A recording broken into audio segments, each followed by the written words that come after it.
Well, first of all, I need to correct myself. In my last video, I said that these boats look like gondola imitations. No, they are not. They are moliceiros, traditional Portuguese boats used for fishing and also for gathering seagrass. Yep, that was used as fertilizer.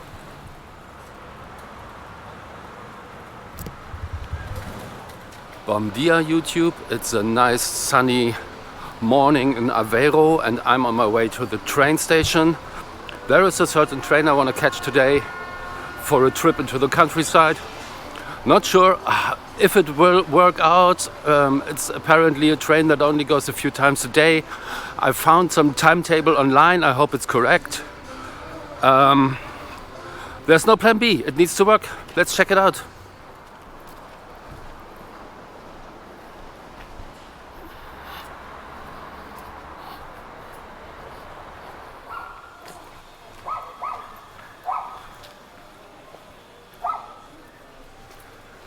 Hello, buddy. So this train I'm about to take is Portugal's last narrow gauge train that is still in public transport. So there might be some other narrow gauge trains, but those would be touristy trains somewhere. I don't know if they exist, but this one is for actual people actually going somewhere.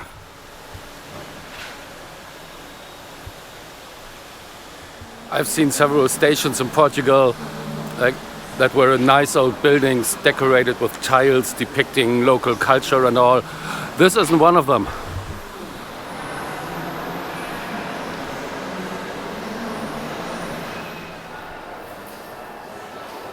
Okay, so I couldn't find that train on the ticket machine, so I had to stand in line here.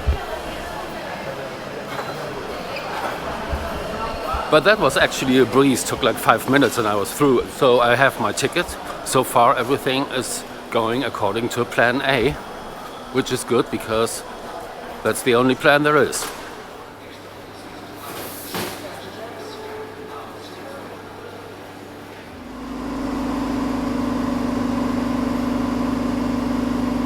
Okay, here it is. The Linha do Vouga, Portugal's last remaining narrow gauge railroad that is part of public transport. Seems people have gotten a bit creative on the outside of the train.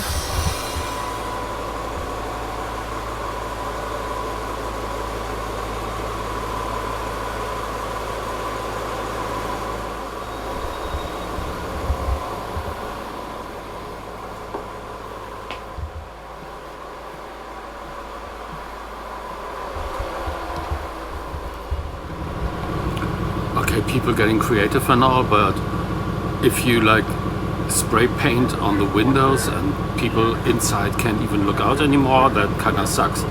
I managed to find a seat where the view through the window is still pretty clear, although the window itself has seen better days, but we will manage.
Yep, that's how the stops go at most of these stations. Like the train comes to a stop, nobody gets on or off, and without even opening the doors, the train just sets in motion again, like after standing still for about a second.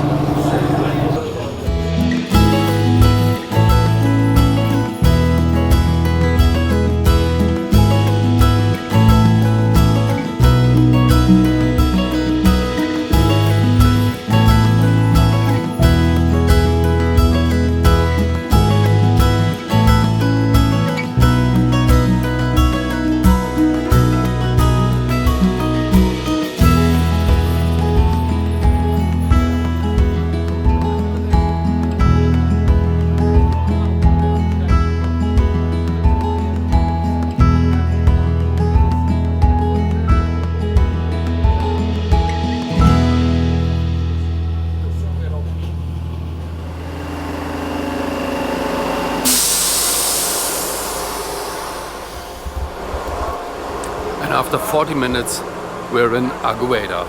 Now, let's go explore this town. Oi.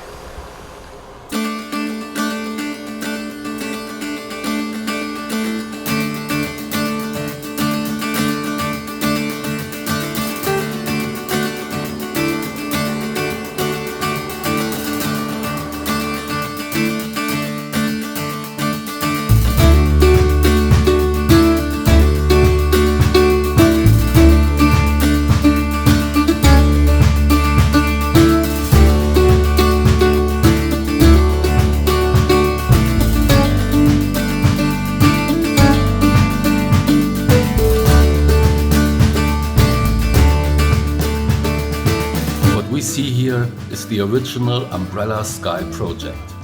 It started right here in Águeda in 2012 as part of the town's annual AgitÁgueda Art Festival.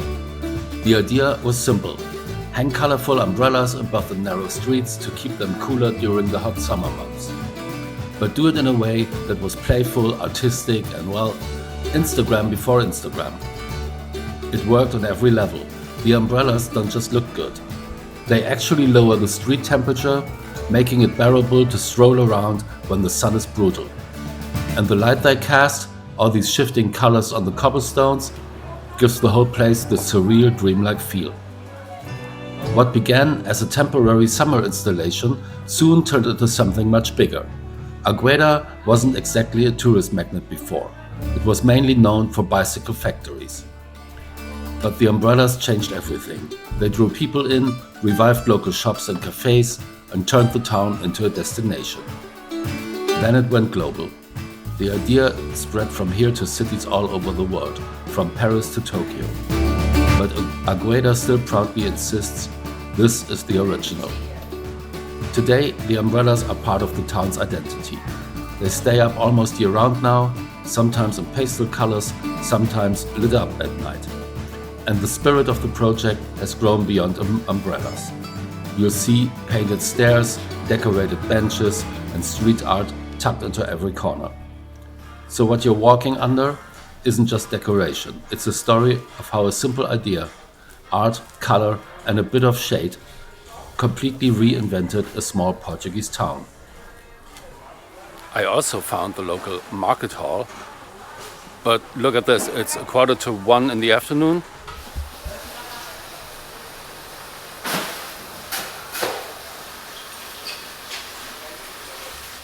And it's already over. It seems that when you're not in Porto, you have to get to the market halls early in the day.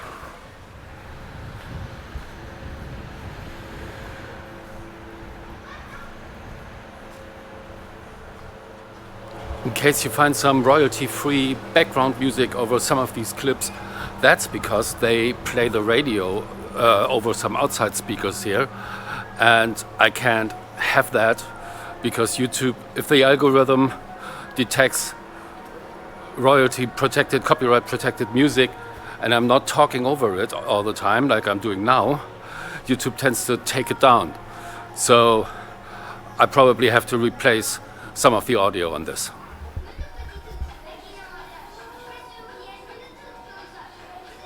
Caipirinha for 3.50. Wow, this is dangerous.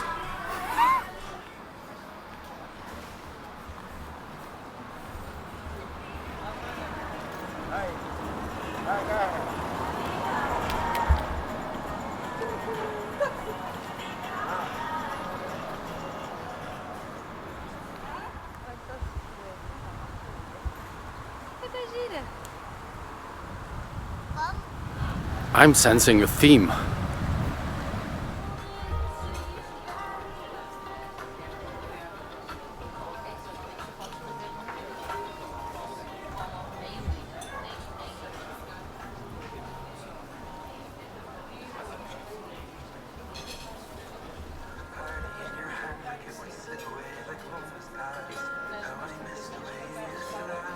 Seems I missed the festival just 6 weeks ago. And also I learned that this year in March, Águeda was also the host town of the so-called Creole Jazz Festival a well-known jazz festival that usually only takes place every year, I think, in Praia, which is the capital of the African island nation of Cape Verde. Also, I shall not forget, this town also has a river, so let's go check that out.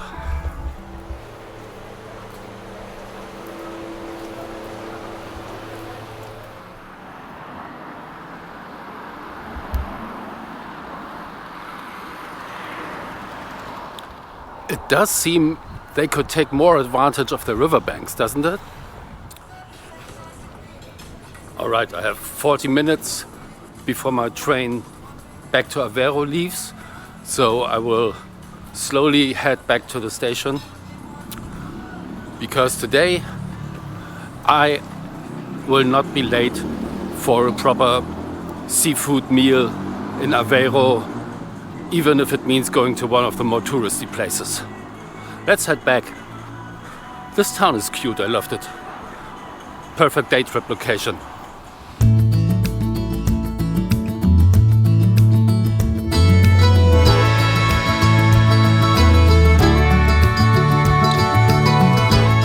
Rental bicycles in a small town, that's not something you see very often.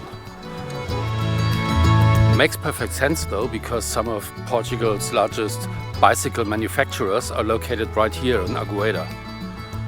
Just learned that.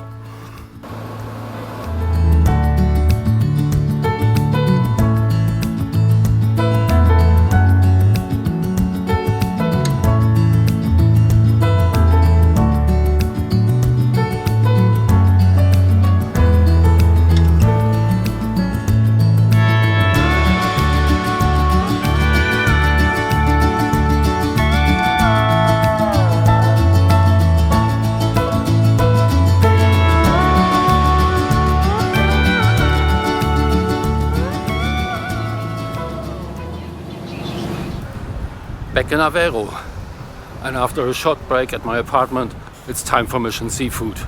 Wish me luck. Okay, off to dinner. I think I found a place. Now, in Portugal, as in actually many more southern European states, countries, it's the same in France and Spain, many restaurants open for lunch and then close around 3:30, and then open back up for dinner around 7 or 7:30. So Northern Europeans often aren't really used to those kind of hours. Well, you just gotta adjust. If you suddenly feel like, hey, it's 5 p.m., let's have dinner, your options might be limited. Now, some of these places, however, this place I'm going to, it opens at 10 a.m. and then stays open until midnight. Probably because it's more targeting the tourists, but that's fine. Let's try it out. I want some seafood rice.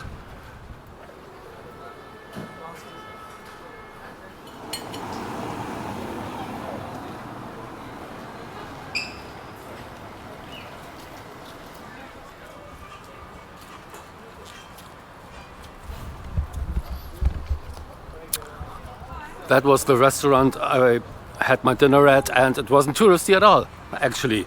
There were lots of Portuguese people sitting to my left and right. Maybe it's just more for those who want to have a snack before lunch. Some of them just ordered a bifana or two, which are these pulled pork sandwiches that are super delicious. Some last thoughts on Aveiro. I've been maybe criticizing it a bit yesterday as being somewhat touristy. And I mean, sure it is. Tourists come here. I come here. But after spending 2 days here, I've absolutely learned to look behind that touristy front and to really appreciate this quirky town that is just doing its very own thing and still sticking to its roots and original vibes. There are so many places. When you turn around a few corners here, you come through some alleys, some small streets that are absolutely adorable. There's this little supermarket, well, mini market where I've been a few times. The lady who runs it is just totally incredible. I mean, everyone who goes there doesn't just shop, they always stop at checkout and chat with her for a little while. And, you know, things like that make a place real. And I've really come to appreciate that about Aveiro, that it's still, yeah, it caters to tourists, but it's also still its very own thing. So yeah, just want to say I ended up liking this place a lot. All right, I hope you enjoyed this little day trip video. For the next one, we'll head back to the Atlantic Ocean to wrap up this trip through Portugal on a very maritime note, sitting in a little town sitting between a river and the ocean. Stay safe and take care.